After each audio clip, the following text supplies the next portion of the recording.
The Delaware State Fair began a century ago during a vastly different time for the state and nation. Despite the turmoil and difficulties that faced the country, a few townspeople gathered in Harrington, Delaware, with a dream that was much bigger than them. As the history and the story of the fair's past and present unfolds, be sure to take notice of the numerous people that have contributed to the planning and the execution of this July tradition. This Treasured Memories video series is a salute to our past, our volunteers, and most importantly, our supporters.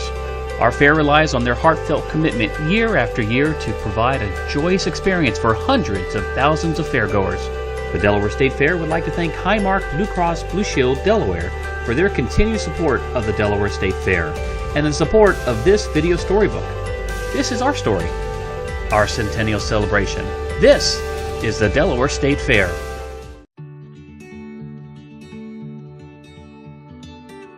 In its earliest days, live entertainment at fairgrounds was dominated by musical reviews and vaudeville shows. The Manhattan Rockets is what they were called, but they played there as part of what you would call now a variety show. It was a vaudeville was the term that was used back then. And there would be, people would just love to go to the fair and see that. But in 1955, the Fair Board felt that something special was needed to mark the debut of the brand new grandstand.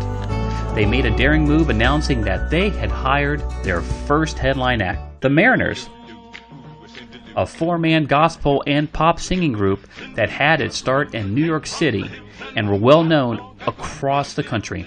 Really different how the entertainment has changed. My first time at the fair where the big name entertainment was the Mariners.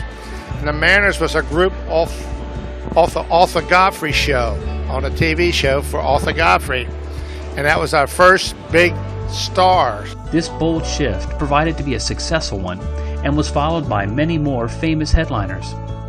While the fair typically offers a variety of music and entertainment every year, country music has remained the most popular ever since the fair's first country act appeared in 1958 with Jimmy Dean. You should see Tennessee Mamselle. There was a point in time at which most of the entertainment we bought was low price, didn't want to take a loss at anything. And I remember when we first got Willie Nelson, it completely changed our entertainment. And so, we've had some phenomenal success with the entertainment. Well, we have an entertainment committee, and that entertainment committee meets a lot, looking as to what type of entertainment do we want to have for the upcoming fair. Because what we want to try to do is we try to have entertainment every night of the 10 days. It's changed so much, and what it costs now to get these shows here, people wonder why it costs so much to buy tickets. It's not hard to figure that when you bring this kind of entertainment to the Delaware State Fair, you got to pay. And we've been getting really great entertainment here at the Delaware State Fair. Matter of fact, I would say we rank probably within the top 15 across the nation for grandstand shows.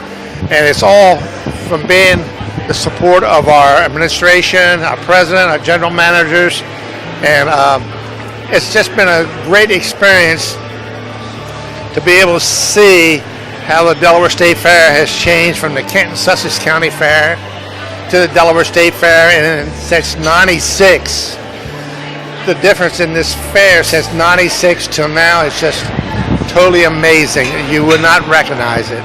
My granddaughter and 4 or 5 of her friends come down every year, and it's a big thing. And entertainment is, I think, that money's been wisely spent on that. Jake Owen, he was amazing, hands down. It was like last year, the year before, and it was phenomenal. Probably one of the best shows I ever saw was Brooks and Dunn. It was amazing. My favorite concert, it was a long time ago, but it was when Brad Paisley came to the fair and Taylor Swift was his opening act back before she was really popular. That was my favorite one. Darius Rucker, and he was amazing. My favorite concert I saw at the fair was Keith Urban. The fair has had a tremendous amount of good acts that just started out, and before their career really got going, you really saw these acts at the beginning, and we saw Kenny Chesney at the State Fair. Even in the inaugural years, the fairgrounds proved to be full of amusements around every corner, with magicians, comedy acts, and so much more.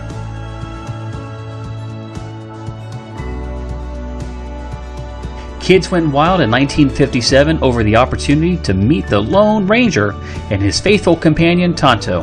I went to work for Mr. Jim Stokely, and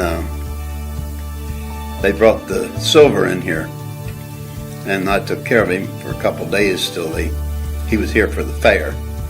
And Silver had thrown the Lone Ranger off the week before up in Madison Square Garden. Nightly fireworks burst onto the scene in 1921.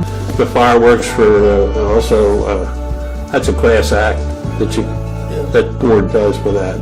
People come down and see that. The goal of delighting audiences of all ages have continued throughout the year, with a variety of acts such as jugglers, pogo extreme shows, talking robots, roaming dinosaurs, and so much more. And the proclamation of bigger and better continued in 2018 with the debut of another stage at the new Hertrick Plaza located in front of the M&T Bank Grandstand, with free concerts by Redhead Express and the return of the fan favorite Vocal Trash.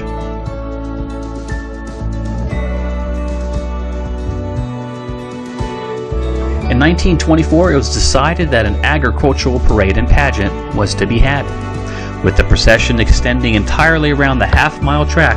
Every community in Kent and Sussex County was represented by agricultural floats and walking groups. The fair's nightly parade maintains with that same essence of an old hometown procession marching through the fairgrounds, featuring horse-drawn carriages, floats, vintage cars, antique tractors, marching bands, magicians, and puppeteers. In 1921, automobile racing was introduced when Fair Secretary Ernest Raleigh proudly proclaimed, "With pride we announce these races, because we believe this modern sport added to our attractions, with appeal to every red-blooded resident in the territory."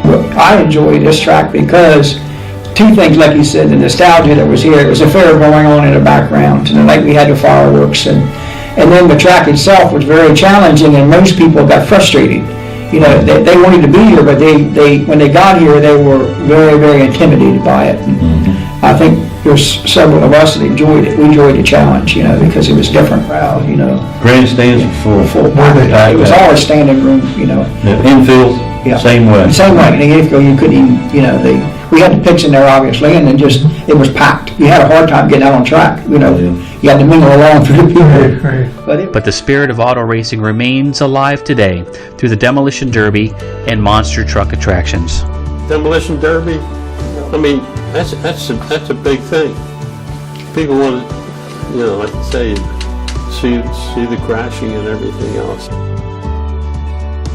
Harness racing was one of the fair's earliest contests.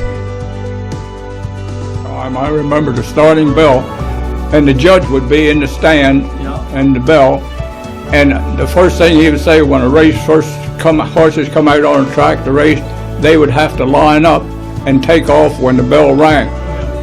He would always announce, "Do not beat that pole horse to the starting line," right? If anybody did, he'd clang the bell and have to go start all over again. In 1952, harness racing did take a hiatus and was replaced by rodeos, but quickly returned in 1953.